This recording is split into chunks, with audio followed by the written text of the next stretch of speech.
congratulating Mr. Matthew S. Damay for successfully passing the February 2024 Criminology License Examination. Sponsored by our Santorian Barangay members, together with our SK chairperson and IPMO representative.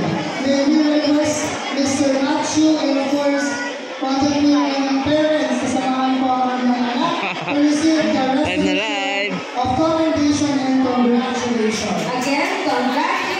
Resolution number 75, series of 2024, commending and congratulating Ms. May S. for successfully passing the 2024 Congrats, May! Samahan mo, samahan mo.